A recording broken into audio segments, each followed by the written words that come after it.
I'm really sorry. I couldn't be physically there. And thank you to Palmira. Palmira, muchas gracias por la invitación y de verdad nos sentimos muy orgullosos de ti.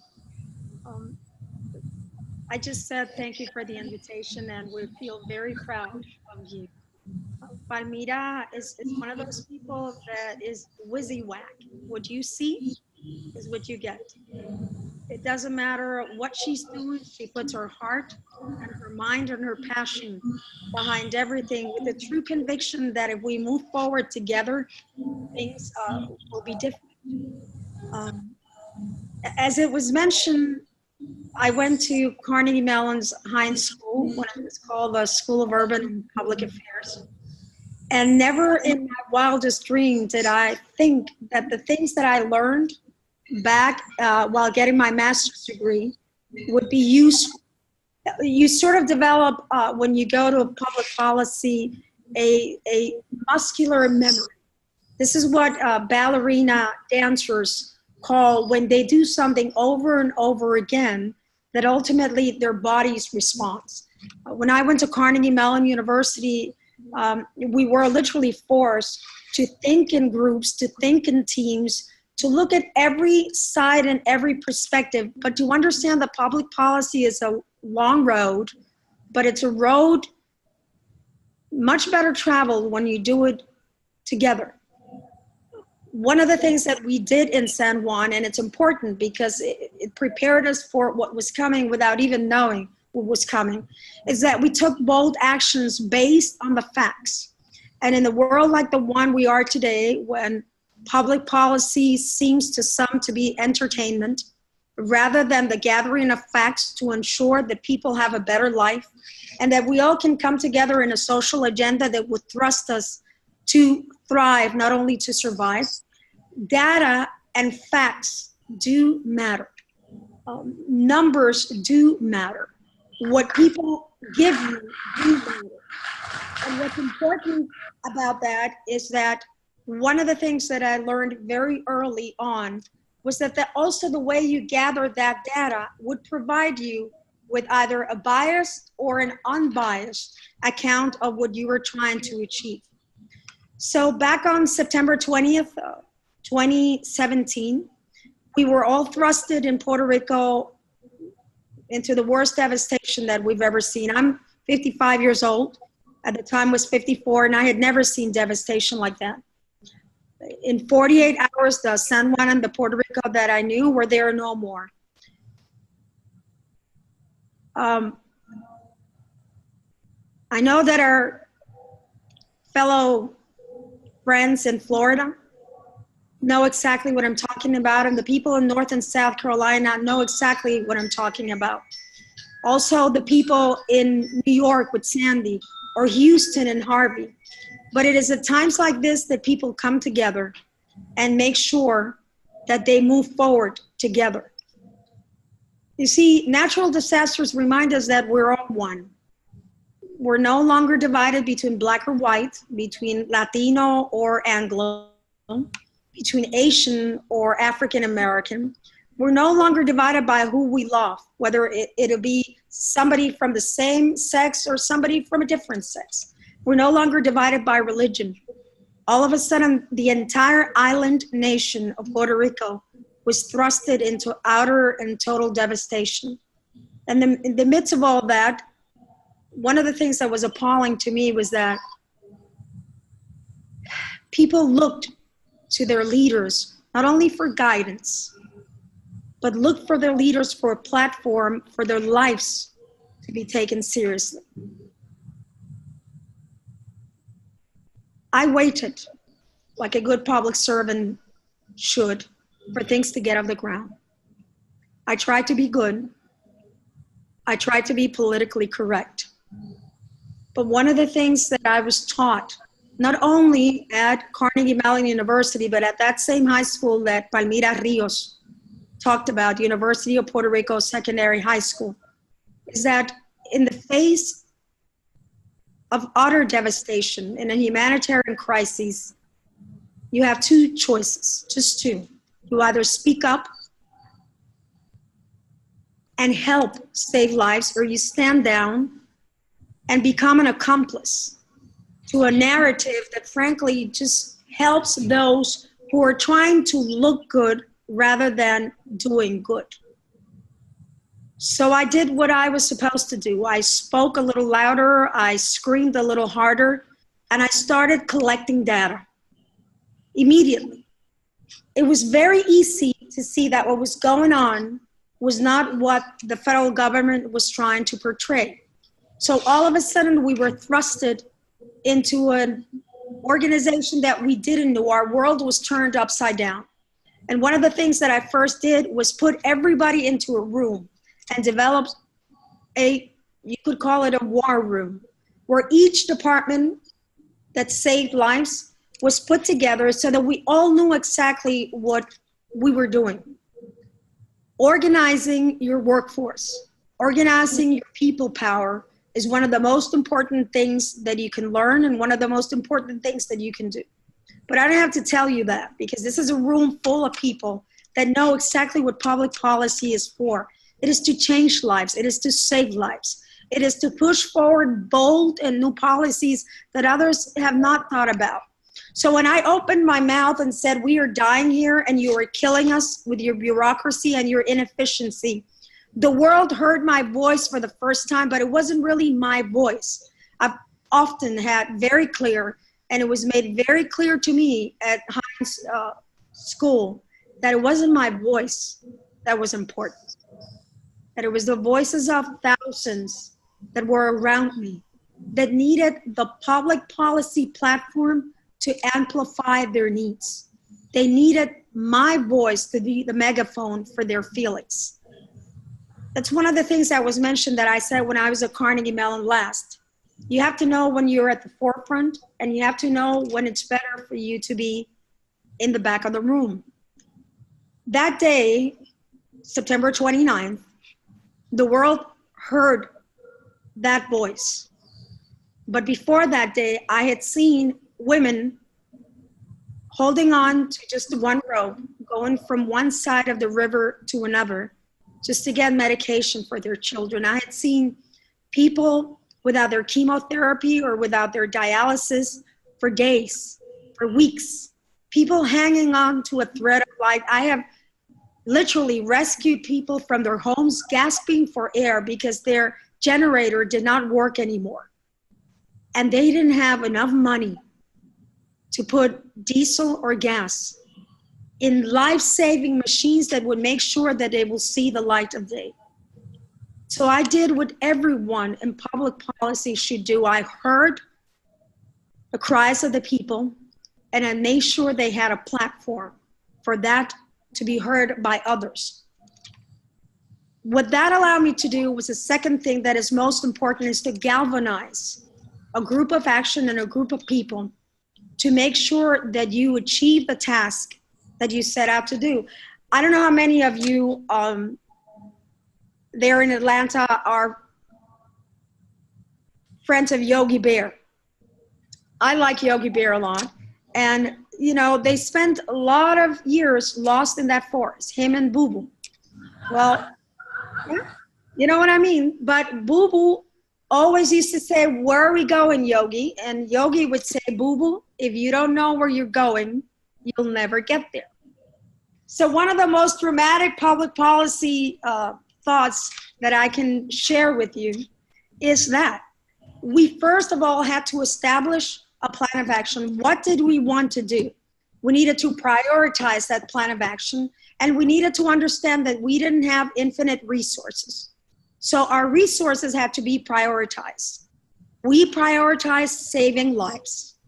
We made sure everything we did was to save lives. I have been heavily criticized in Puerto Rico, and frankly, my constituents are right in saying that it took me too long to clean up the debris. Well, I had X number of trucks. I could either give food, give water, give medication, or I could clean the city and the debris from people's homes. I decided to save lives. And that's a third thing that I learned, and I cannot tell you that sometimes it doesn't bother me a little bit. But you have to be bold, and you have to make decisions. And as long as you make those decisions for the better of the majority of the people, then it will work out. People may not understand, but they will respect what you're doing. So to this day, every day when I go home, I know I did the right thing by saving lives. This is something that we have done in my administration. We are the only municipality in all of Puerto Rico, and there's 78 of them, that have a transgender clinic. And at the insistence of parents, have already helped 2 transgender youth to start their conversion into the gender that they feel they were not born into physically, but they were born into emotionally and mentally. We are the only municipality in Puerto Rico that has made sure that our employees have the right to collective bargaining. Something that is so usual in the United States, municipal employees are not covered by collective bargaining in Puerto Rico, except at the municipality of San Juan. We are the only municipality that provides not only birthing rights to immigrant women, but also prenatal care to immigrant women, because our hospitals and our clinics are used as sanctuary for people that don't have the migratory status to be in Puerto Rico. And we do that under the auspice that these are citizens that are going to be born in the island nation of Puerto Rico. So it is in our best interest to ensure that they are born healthy. So we had a tradition in San Juan of being bold and of moving forward. So 1, you have to speak out, but you have to speak out with the truth. You have to set policies based on the facts. 2, you have to galvanize all of the help that you can towards one goal. And 3, you have to know exactly where you're going in order to make sure that you get there. One of the darkest nights, and literally darkest nights, I lived with a group of my staff at the Coliseo Roberto Clemente, which is where I'm at right now, for 3 months. And this became the largest shelter in Puerto Rico. And one of the things that was important to me and continues to be important was that public policy has to be connected to people's aspirations, that it isn't the government's agenda, it is the people's agenda that needs to be moved forward, which is why we started participatory budgeting in Puerto Rico, which is something that I learned from New York City Councilwoman Melissa Mark Viverito. When I was a member of the House of Representatives, I heard about participatory budgeting and I went to New York to learn about it and brought that back to Puerto Rico. So it wasn't my agenda that was important in the days after the storm. It was truly the people's agenda that was important. Now, one of the things that you also learn in public policy school is you learn teamwork. And teamwork has a very, very good portion of trust. And I have to tell you, when you're a politician, your ego has to be very healthy, because you have to think that people will listen to what you have to say. So I had to let go in the months after Irma and Maria. And I had to trust that the people that I worked with knew exactly what our vision was and knew exactly what our job was. It was an interesting thing to see and watch, because we had spent a lot of time before that terrible day of September 6th when Irma came, and that horrible day of September 20th when Maria came. But we had developed a vision that we all knew, not only in our hearts, but that we could execute with our minds.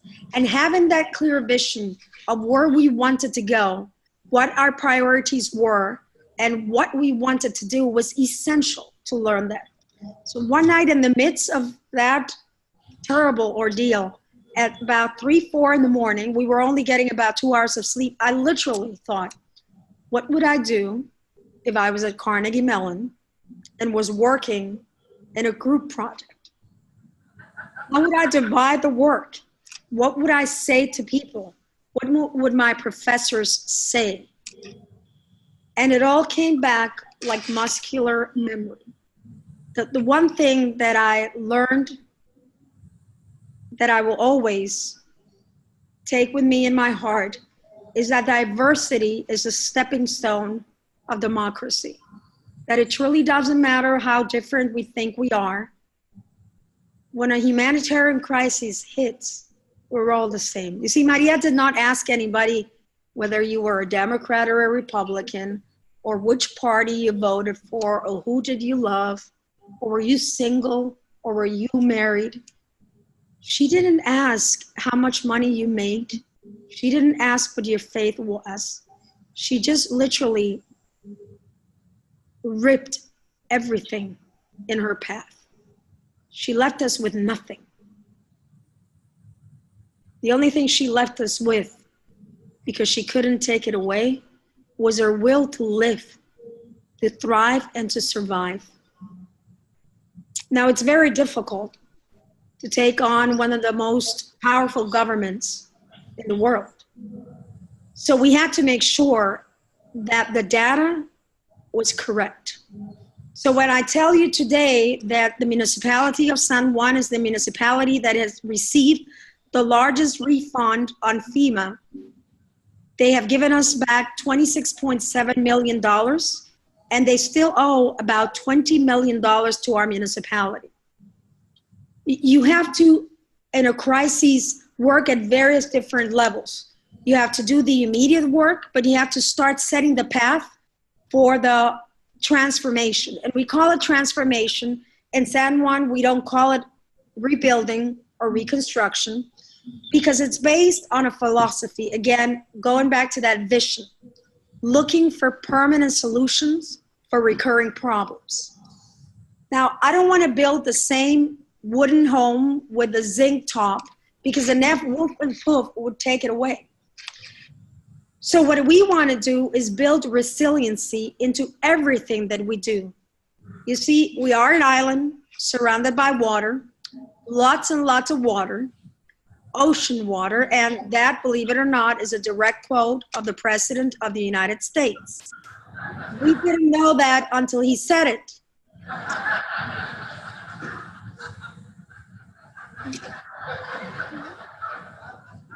I'm trying to be nice and not be nasty. I'm really trying here. But the truth is that we are an island.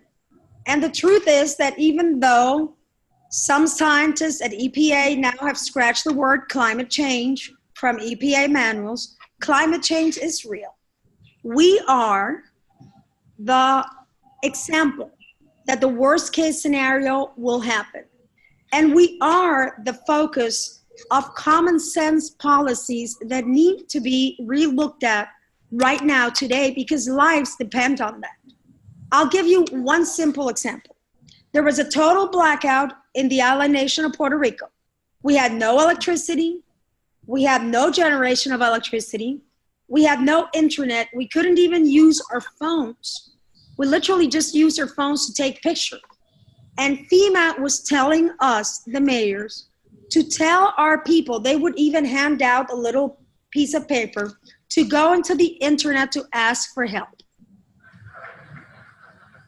Well, you know, at some point, the brain has to start working, and the little mouse over there has to be churning inside. There was no electricity. How on earth are we going to go into a computer or on the internet to ask? How were we going to produce memos over and over and over again? So from the policy perspective in a crisis, standard operating procedures have to be adequately revisited for the actual scenarios that you have in place. The second thing is agencies must speak to one another. You see, FEMA has a computer system that works only for FEMA, but the Army Corps of Engineers has another computer system that works only for the Army Corps of Engineers. You would think that the most powerful country in the world could have the Army Corps of Engineers system and the FEMA system working together. No, that doesn't happen. So we would have to input the data not only once, but twice. Nothing that I'm sure that Carnegie Mellon University, at the University of Pittsburgh, at American University, at John F. Kennedy School of Government, at the University of Southern California, or at the University of Puerto Rico Public Policy and Administration School, students could not fix. But you see, this is what is lacking from our public policy. Common sense, which seems to be the least common of the senses when it comes to policies, but it is. It makes no sense. But the problem is that while FEMA was fighting the Army Corps of Engineers and the Army Corps of Engineers was fighting FEMA, nobody was bringing water to Puerto Rico. Nobody was bringing food to Puerto Rico. And more than 3,000 of us died. 3,000 people will no longer see the light of day because the most powerful country in the world, capable of putting a man in the moon more than 283,000 miles away, could not put food and water in the island nation of Puerto Rico, less than 1,000 miles from the coast of Florida. The biggest takeaway that I get out of Irma and Maria is that if we don't do our job, people die. Is that if we don't generate policies of equality, little girls don't grow up to their full potential. And little boys get ripped from their mother's arms right at the border just because they wanted to come into the United States to have a better life. What I learned from all of this is that if we don't do our job, and common sense policy and database policy and inclusive policies are not put into action,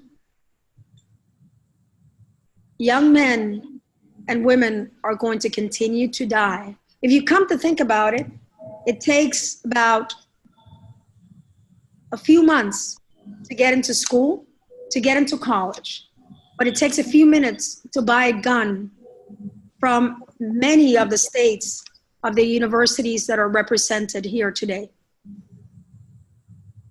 So whatever we do moving forward, public policy has to be inclusive. Public policy has to take into consideration the diversity of the tapestry of democracy. And public policy has to be made to endure, to make sure that whatever we do to make life better, and we make sure that the world is a better place. This is not just poetry. This is our duty, and this is our job. The last thing I'm going to say, because I know we have to get to Q&As, is that life is going to throw us curves. We need to adapt, and we need to make sure we get the point across. You know, a hurricane is not excuse not to save lives. And having less resources is not an excuse to do less. I will forever be honored to be a part of a group of people that see public policy as a skill set to be learned and to be shared by all. To be learned and to be shared regardless of what our apparent differences may be. Because if we don't do our job, people die. Whatever I do for the rest of my life, I know that the discrimination and the poverty that was unearthed by Irma and Maria will be the sole purpose of each and every public policy that I enact here in San Juan and wherever I am after my term ends in 2020. Thank you very much for the opportunity to share some of these thoughts with you. Gracias, Palmira, y gracias a todos los latinos que estén escuchando. Gracias por ser un ejemplo para mí in Puerto Rico. Thanks you for being an example for me in Puerto Rico and for every little girl that wants to go out there and change the world. Thank you very much.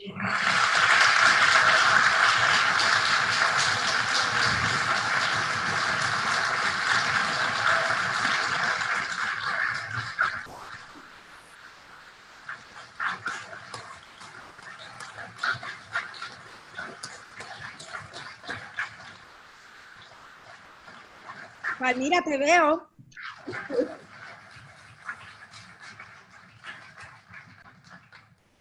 Thank you, thank you. For those of us who lived those 16 hours, it was quite riveting to hear you, but also very happy as a member of graduate student board administration to see your example. Now we're gonna be taking questions from the audience. I will have to repeat them because I don't think she will be able to hear them. So please try to come forward or just try to make it as clear as possible. I have all night, so it's okay. Questions or comments? Yes, come on.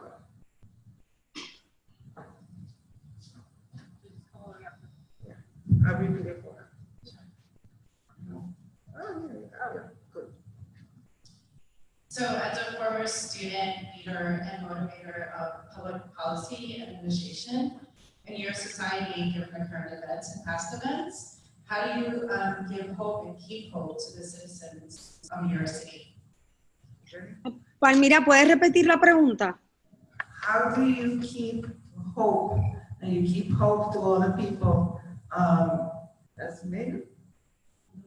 Yes. ¿Cómo mantienes la esperanza? How do I keep hope? Let me take my jacket off because this is going to take some. That's a difficult one. Jeez, you make me warm here. You know, let me tell you what, you have to make sure that you stay connected to the people. If you don't stay connected to the people and public policy is just something that you do on a desk or a memo that you produce without seeing the end result, it's very difficult to ensure that you realize that what you're doing touches people's lives. So every week, I take a member of our staff or a couple of our staffs out to visit a particular community.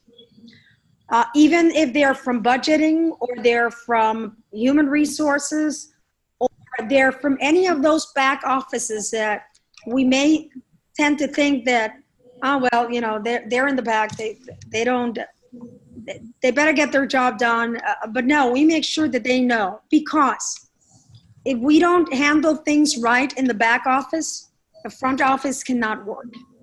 So we have this, I call them arriba corazones. Palmira, how do you translate arriba corazones? Like wake up hearts, wake up hearts. And I take them out and I show them the city through my eyes. Some people may see an old and disenfranchised neighborhood, and I see an opportunity to paint a different picture. You know, there are days where I say enough. I've had enough insults. I've had enough memes. I've had enough put downs. I'm staying home and I watch Olivia Pope and drink a little, you know, eat a little Haagen-Dazs, and that's it. But for the most part, and I know in public policy we get a lot of slack. If you know that song from Barbara Streisand, people who need people are the luckiest people in the world. You know it, right? Well, if you know that what you're doing will give somebody an opportunity to live better, if you know that what you're doing would give somebody the opportunity to know that it doesn't matter if they're black or gay or straight or a woman, if you know that you're giving that person the opportunity to reach their potential, if you know that government is really a platform for the people, then you have to find it within yourself. I also read a lot. I'm actually reading Justice Ginsburg biography. I'm actually reading a book by Martin Luther King and the Essentials of Gandhi. And last but not least, I pray. I pray for a higher calling to give me strength, because we live in a very difficult world, and in a world where politics is divisive and entertaining rather than inclusive and gathering. But you see a smile on a child's face that eats for the first time in a couple of days, and it's hopeful. You see a smile on a girl's face whose mother just got ripped from a very abusive relationship, and it's hopeful. And we can do it. By God, we can be better. So I just hold people, hug people, and I'm open to feeling their pain and sharing with them what I'm feeling.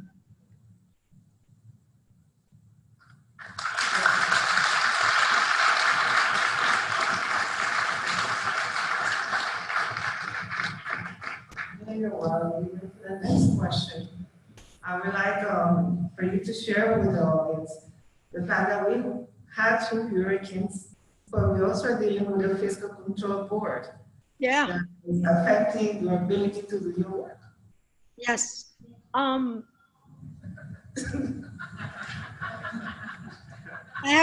sorry, I have to say it. Puerto Rico is a colony of the United States. We don't like being a colony. I'm sure you don't like having a colony. And part of that colonialism is best described by the Fiscal Control Board. Now, we also have to own up to what we have not done right. And as public policy professionals, we have to ensure that truth be told, we have to tell the truth. And I realize that's a very difficult thing for a politician to say. I tell the truth even when it's not in my best interest. And that drives my communications director very crazy. She says, why are you saying that? It's the truth. I know it's the truth, but couldn't you say it another way? No, you just say it. But a fiscal control board, 7 people that were not elected by the Puerto Rican people, that now have the ability to do whatever they want with anything that they think will affect the budget of Puerto Rico. Now, they haven't even audited the debt. You're going to hear a lot about $72 billion, but we really don't know. Now they have contracted with some companies to apparently take a crack at it when they could have gone just right there to the lady that's at the podium, to that public policy school, and have them work out a plan to do this. But they take away from us. And let me tell you a couple of the things that they've done. One of the things is that they have tripled the credits at the University of Puerto Rico. From $54 a credit, it has gone up to $157 a credit for an undergraduate education. That means that right now in Puerto Rico, we have 15,000 students with deferred tuition payments. They cannot pay for their tuition. Now, I don't care what policies you put in place. If you don't have an educated population, you will not have an appropriate workforce, and people will continue to live off the government. If you want people to thrive and not survive, if you want people to be off welfare, education is of the utmost importance. I know I am the great-granddaughter of a sugarcane plantation worker. My grandmother wore her first pair of shoes when my father graduated from 6th grade. And she worked at a cafeteria in New York City at night, so my father could eat at that cafeteria during the day. So the austerity measures that are being brought upon the people of Puerto Rico, which have proven not to work anywhere else in the world, are going to spiral even more our economic downfall. I'll just give you another idea. Pensions are going to be reduced in Puerto Rico.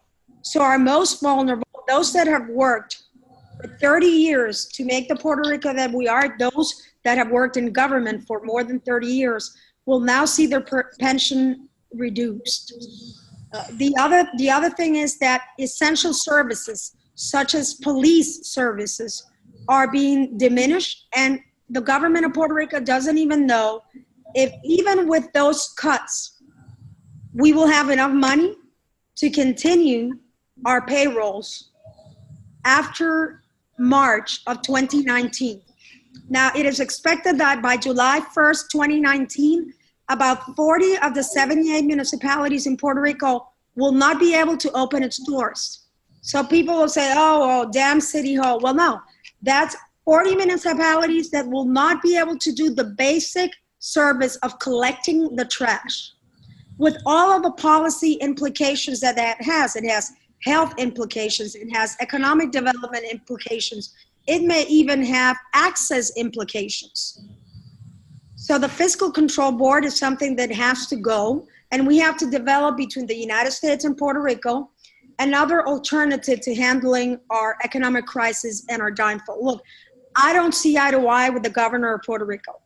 We have very different styles and very different mindsets, but he was elected by the people of Puerto Rico, and he deserves a chance to make his own mistakes.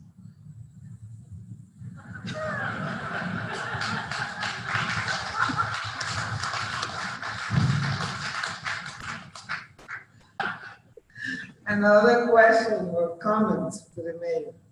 No, sorry. Hello, Maria. Hi. We over here are so proud and are honored to have you here and listen to you. It's been a while, and you have been extremely busy as well, not just at that time, the crisis came, the disaster came, but ever since as well. The whole nation, the whole world watched you. We saw the dichotomy. On the one hand, you struggling with empty hands, but with the people, surviving, rescuing, helping with bare hands. On the other hand, there was a powerful authority, federal level, powerful agencies with all the resources compared to other states of the country, as we have seen, the disparities, the changes. Question for you, I've been teaching this stuff. I've written, published, in crisis, emergency management. Writing, talking is one thing, doing something else. Okay, the last part I didn't hear very clearly. I said that many of us have been teaching this subject, crisis, emergency management. I have published, many of us have published, written, taught schools, students. But teaching, talking is one thing, but doing what you did, you went through, is something else. My question for you is very brief, is this. During those days that you went through, and weeks and months, knowing that the powerful authorities, the federal or states up there, did it ever occur to you, even 1 minute or a second, what am I doing here? I'm against the most powerful authorities, from the president to all the agencies, and nobody pays attention to it. Why am I screaming so much? Did you ever hesitate what you were doing and you were doing? No, never. Never. And I will tell you why. It is very difficult to look at somebody in the eye that hasn't had dialysis for weeks and whose eyes are glazed and yellow. And you know you should have gotten there faster.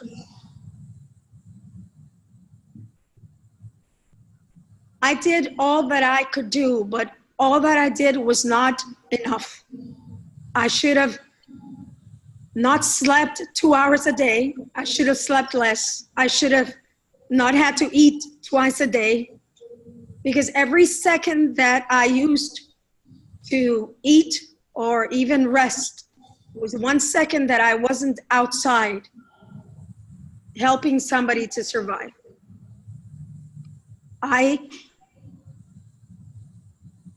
It isn't the smiles of the ones you get to that you remember. It is the thought of the ones you didn't get to. It is the ones that died alone. It is the ones that you couldn't reach. It is the ones that you couldn't help that haunt you for the rest of your life. I did what I had to do, and I will do it again. Let me tell you a little bit of why that is. I'm not very tall. I'm about 5 feet. Oh. And I weigh 112 pounds. Oh. But I was very, very little when I went to kindergarten. So my grandmother, I don't know how many of you on the audience remember those lunch boxes that were made out of metal with the Aladdin thermos inside. You know, you could hit very hard with those. And please, I am not advocating violence here. I'm just explaining to you.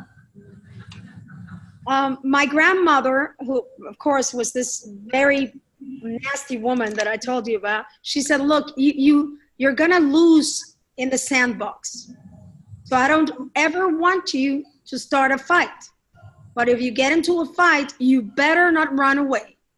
So you have one chance, just one chance, because you're too little. And you will get clobbered if they catch you. So you have to hit them as hard as you can with the lunchbox. You have to scream as hard as you can, and you have to run as fast as you can. So this was my grandmother's advice. And whenever I would come home with a black eye or a bloody nose, she would say, did you start the fight? And I would say, no. Did you finish the fight? And I would say, yes. And she said, how many black eyes does the other guy have? And I had to say 2. Because if I said 1, that wasn't good enough. So when I saw people in Puerto Rico dying, deaths that didn't have to happen. See, we were not allowed to buy generators or lampposts from other countries, even countries that the United States buy them from, because of this thing called the Jones Act. And we were left to die. So I did what I had to do. I screamed a little harder. I punched a little harder, and I ran as fast as I could. But rather than running away from all of it, I ran into it. We all, and I'm sure Palmira can relate to this, we all remember exactly where we were when this all happened. We all remember exactly who we lost. We all know somebody that lost somebody. So I didn't have a chance to think. I had to do. I had to organize. I had to improvise. I had to move forward. And I had no chance to offer excuses. It is a big weight on your shoulder when people are like looking at you and asking for help. I will do it the rest of my life because our lives mattered. Our lives mattered then, and they matter now, and your lives matter. And you know, when it becomes personal, because it is personal. So now when I go to San Antonio, Texas, and a DACA recipient gives me this little band in my hand, I know what they're after. They're after a better life. And don't we all deserve a better life? Sometimes some people have to scream louder so that others can have a better life. And I never thought, and look, please forgive me for what I'm about to say, but there's a lot of bullshit in politics. But there's no time for that when people are dying. And we were dying, and still in the island municipality of Vieques right now, there are people that have dialysis needs that are not being met. So no, not ever, never, because, you know, my grandmother, wherever her soul is resting right now, and I'm not sure it's in heaven, she will never forgive me if I ran away from a fight. So you never start one that's not for a just cause, but you never, never, never leave one unfinished. There's a big question.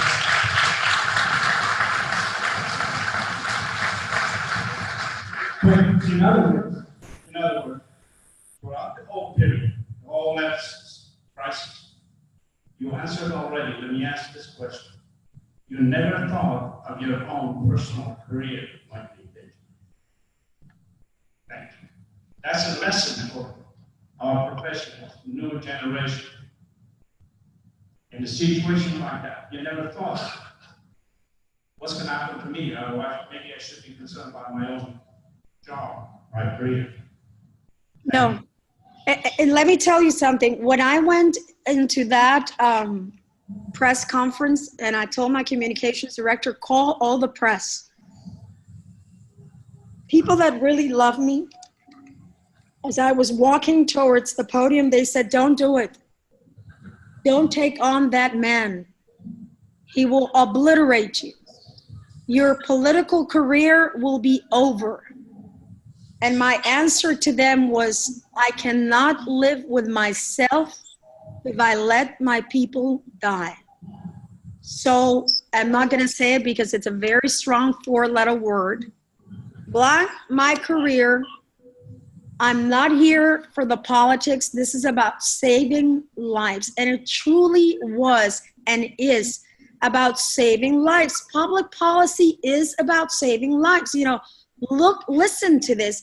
It takes longer to get into college and a lot more paperwork than to buy a gun. And they take that gun and they kill our young children. So public policy kills or public policy save lives. You can kill people with a gun, but you can also kill them with neglect. If you disenfranchise African Americans in Georgia, as is happening today, public policy will not save those people's lives because life has to be a life worth living. So either you believe in democracy and you empower people and you get government out of the way, but not in the out of the way, like the 1600 Pennsylvania Avenue kind of out of the way, or you empower public policy professionals.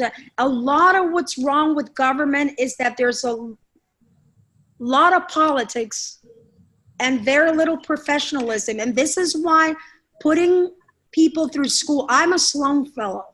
I went to Carnegie Mellon on a full scholarship from the Sloan Foundation for Minority Students for public policy.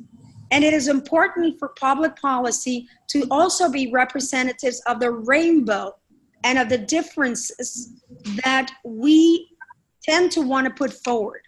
Because if we don't unite, these things are not going to take care of themselves. So no, I've never thought about my political career. Look, I used to picket the governor of Puerto Rico on the past administration, which is from the same party that I belong to. I was against school closing then, and I picketed him, and I'm against school closings today, and I've picketed this governor. It is an issue of conviction. It's not an issue of positions. Thank you very much, Maria. Thank you so much.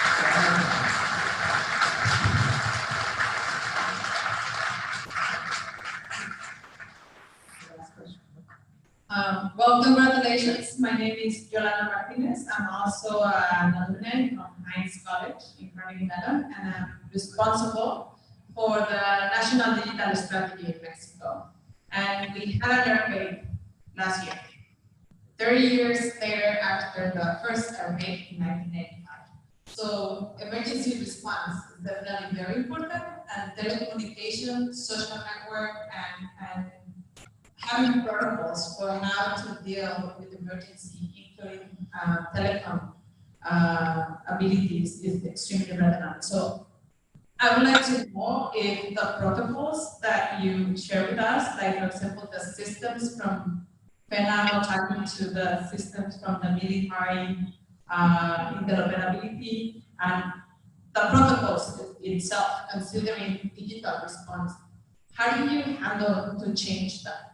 Like Michael last week in Florida was devastated, and we live in a climate change environment, and if we don't push to have emergency response that are agile, that are inclusive, that are transparent on where the money is coming from, how it is used, and how people is accountable as well for having good use of that funding, is a huge challenge, not only for Puerto Rico, but for basically any country in the world. So I would like, it would be very useful for us to hear how the protocols have been changed since you have the courage to speak out and challenge your president, which I think is extremely important to speak out and to speak out loud when you're talking about emergency response. So congratulations on that.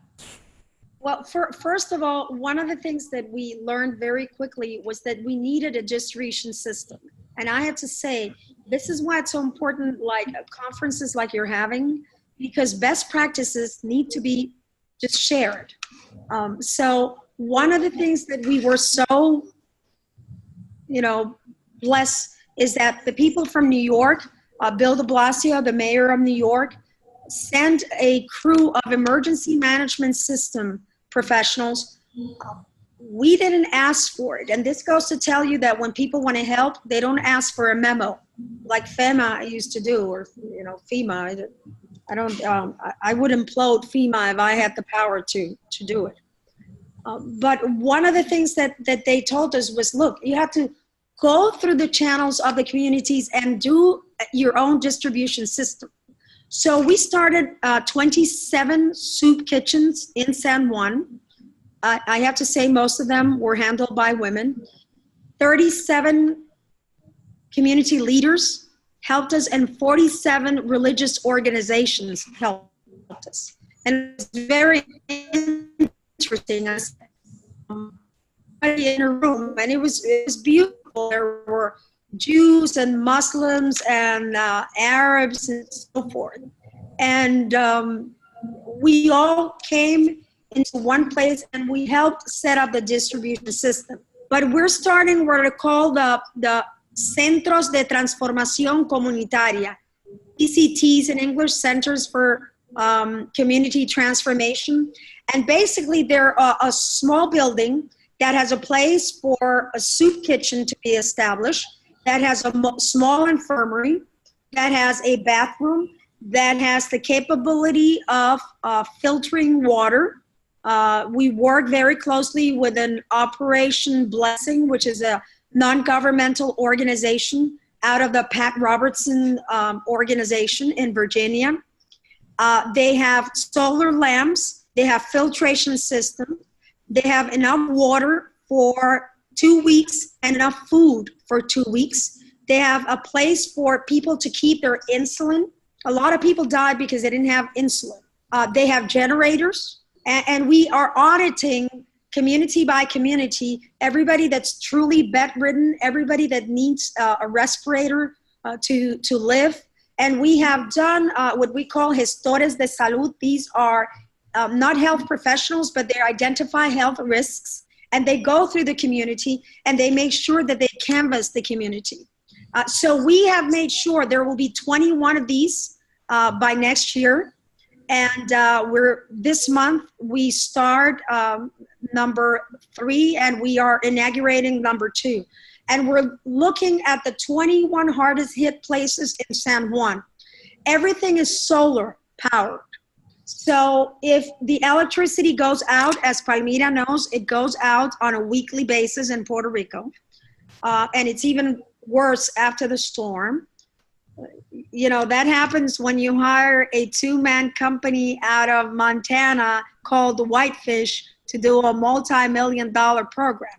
And that's on us. That's on the government of Puerto Rico. So you have to put blame where blame is at.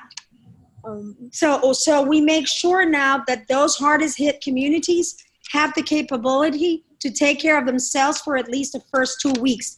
The other thing we did is every clinic in San Juan at the municipal level and our municipal hospital all have generators that will run for 5 days without us having to go there and replenish them with diesel.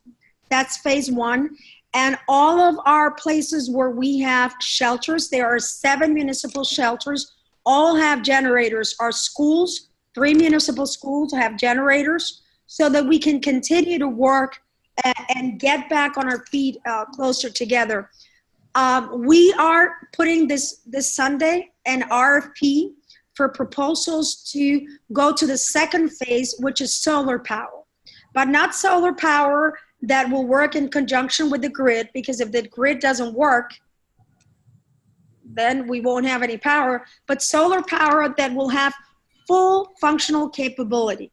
And we have also changed the protocols at the municipality, and every building that we construct or reconstruct, every home that we rebuild or build now goes fully solar, and we also do rain harvesting. So again, it goes from that public policy platform of looking for permanent solution to recurring problems. But we're, to answer your question succinctly, we're moving that first tier of help where it should be at the community level, and using the community organizations to be platforms for community development.